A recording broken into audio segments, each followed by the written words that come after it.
Welcome to Traveler's Tales. I am your host, Greg Alonzo. Today I will be your guide through history as we take a look at Iram of the Pillars. Moving right along, mythology tells us one thing, while archaeology tells us another. Where was Iram located? Was it truly destroyed by God? Was Iram engulfed by a sandstorm and lost to time? Today we will answer these questions as we take a look at this fabled city. Iram, also known as Ubar or the City of Pillars, is considered a lost city, region, or tribe mentioned in the Quran.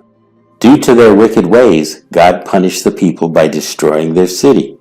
The oldest mention of the city of Iram was found in the Ebla tablets dated from 2500 before the Common Era to 2250 before the Common Era. In the Quran, Iram was known as the land who had lofty pillars. These pillars actually referred to tent pillars. The Nabateans were one of the many nomadic Bedouin tribes who roamed the desert and took their herds where they could find grasslands and water. They were the first to become familiar with this area. The identification of Wadi Rum, known as the Valley of the Moon, is a valley cut into the sandstone and granite rock near southern Jordan, which lies east of Aqaba, is another proposed location of the lost city. In November 1991, the remains of a settlement were discovered in the southern Oman, which was hypothesized to be the legendary lost city that was destroyed by God. In 1992, Ranulph Fiennes wrote a book called Atlantis of the Sands about the expedition he undertook with Eudes Zarins and Nicholas Clapp. The term Atlantis of the Sands had originally been coined by T.E. Lawrence, who also believed the lost city of Iram was perished in a sandstorm. Where then was Iram believed to be located? Writers have placed the city just outside of Alexandria or Damascus and was known as the city of Ubar. As an area, it has even been identified with the biblical region known as Aram. This was the land associated with the tribe of Ad. In 1996, archaeologist Eudes Zarins discussed Ubar in an interview with the program Nova. Zarins went on to say that there's a lot of confusion about that word. If you look at the classical texts and the Arab historical sources, Ubar refers to a region and a group of people, not a specific town. People always overlook that. It's very clear on Ptolemy's 2nd century map of the area. It says in big letters Iobarate, and in his text that accompanied the maps, he's very clear about that. It was also in the late medieval version of 1001 Nights in the 14th or 15th century that romanticized Ubar and turned it into a city rather than a region or a people.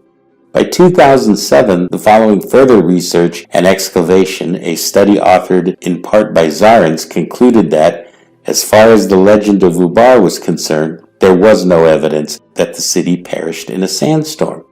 Much of the fortress had collapsed into a sinkhole that hosted that well, perhaps to irrigate the surrounding oasis. Rather than being a city, interpretation of the evidence suggested that Ubar was more likely to have been a region, the land of Iobarite that was identified by Ptolemy. The decline of the region was probably due to a reduction in the frankincense trade caused by the Christianization of the Roman Empire, as Christianity did not require incense in the same quantities and rituals. Also, it became difficult to find local labor to collect the resin.